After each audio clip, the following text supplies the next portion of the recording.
Hey folks, how you doing? It's Don Grant, CTC, Cutting Tool Counselor, here with another edition of In the Loop TV, sponsored by Harvey Performance Company.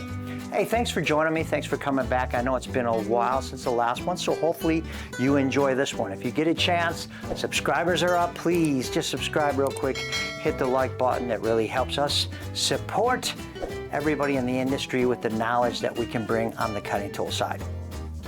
So what are we going to talk about on this one? I'll tell you what, this is going to be a good one because we're going to talk about something that I believe is the single most important feature that has been added to cutting tools in the last, I'm going to say a couple decades because it's been around for a while, but I'm going to help teach you and get you to understand how you can reduce chatter in your machining by bringing something in called variable pitch, variable helix, and progressive helix. What are those three things?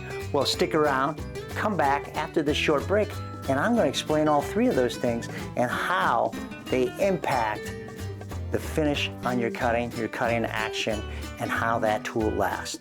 So come on back right after this.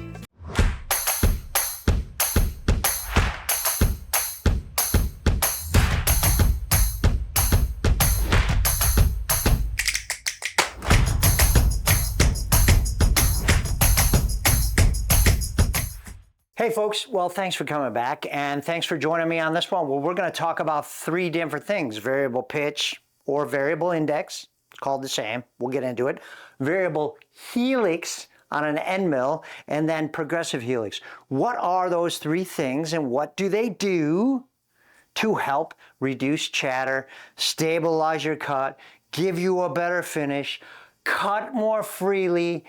And why do you need to find cutting tools with these things on them? Well, this is what we're going to talk about on this episode. Well, folks, let's first talk about old school end mills. And when I talk about old school end mills, let's just go back 20 years. 20 years. Hopefully, there's probably some people that are actually watching this that are probably younger than 20 years, but that's all right. Let's go back 20 years. End mills were created with flute and geometry that makes them symmetrical. Now, when I say symmetrical, let's take a 4-flute end mill. If we take a 4-flute end mill, each one of those flutes is 90 degrees apart, evenly. They're symmetrical. End mills are symmetrical. Now, when you spin a symmetrical end mill, okay, at a certain speed, each one of those flutes creates a frequency as it hits.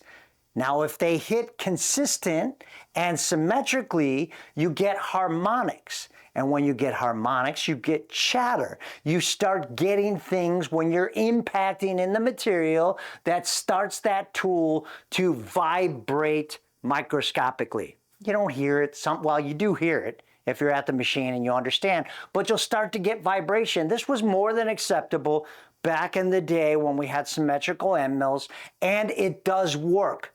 But is there a better way? Is there a better geometry than going with symmetrical? This is what brings us into how do we break up that impact frequency with an end mill to give us a better finish, to give us better cutting action, to give us longer tool life, and to run faster and faster and faster. There is a better way, and I'm going to explain what that is.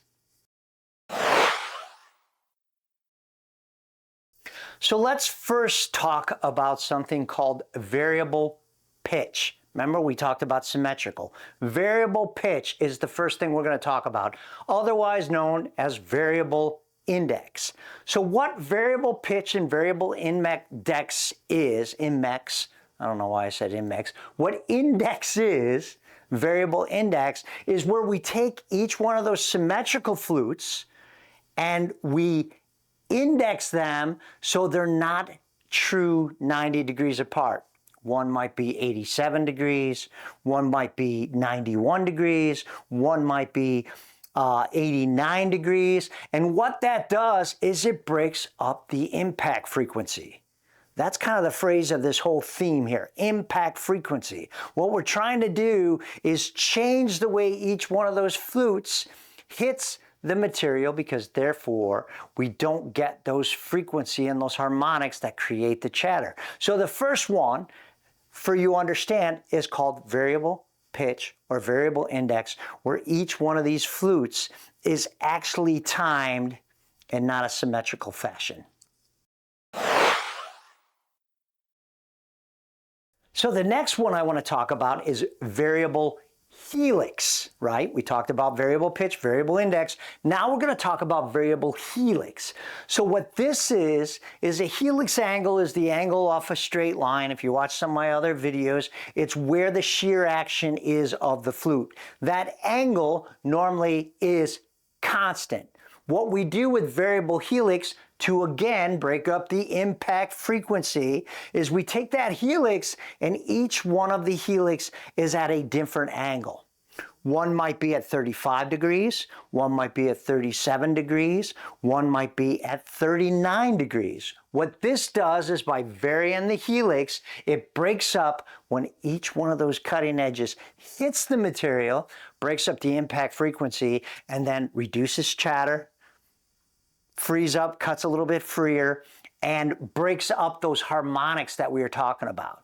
So that's variable helix, where instead of having a constant helix, each one of the flutes of the four has a different helix, which breaks up that impact frequency. So the third one I want to talk about, and again, we're talking about impact frequency, is progressive helix. We know what the helix is. We just talked about it. If you don't remember, boy, you're really not paying attention to these videos. But we talked about the helix, the straight line, and variable helix is where each one of those helixes is at a different angle. Progressive helix means is where the helix starts out at one angle, let's say 38 degrees, and it ends at another angle all the way along the length of cup. Okay, starts at 38 degrees and it might end at 40. The next one might start at 38 degrees, end at 42. The next one starts out at 37 degrees and it ends. What that does, again, as it's in rotation, breaks up where each one of those flutes hits your material, which breaks up the impact zone, which gives you less chatter, cuts freer, and gives you positive benefits. Now, just to kind of recap some of this, all companies do this a little bit different, and some companies will give a combination of a variable helix and a variable index too as well to double up on trying to eliminate the most amount of chatter. It's just a personal design. It's from the R&D testing and what they do on this. So sometimes you get a combination of variable helix, progressive helix, and all those other things. All three of these things are doing one thing. They're breaking up the impact frequency. You got to break that up. This is new technology on these tools, and you want to make sure that they impact the material at different times to give you the best amount of finish, tool life, and the least amount of chatter. So conclusion, let's talk about a conclusion on here. You need end mills that have one of these three things on them, or a combination of these. If you're doing high performance, you want to get the best finish possible, you want to get the best cycle times, you want to get the best tool life that you can get, and if you're using this to finish, you better have a variable index, variable flute, variable helix, or a progressive helix tool. Most of those are material specific. It's going to help you. But those are the three different things that help you break up the harmonics and give you the best finish possible is by changing the impact frequency on your cutting tools.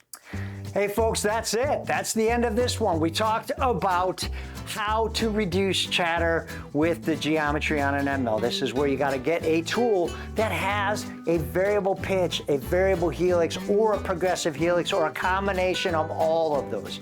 We have tools like that, of course. This is all about how we make better tools, better designs, so you have less problems at the spindle. Thanks for joining me. Come back next time, but before I go, we all know there's three guarantees in life: death, taxes, and spring passes. Have a great rest of your week, folks.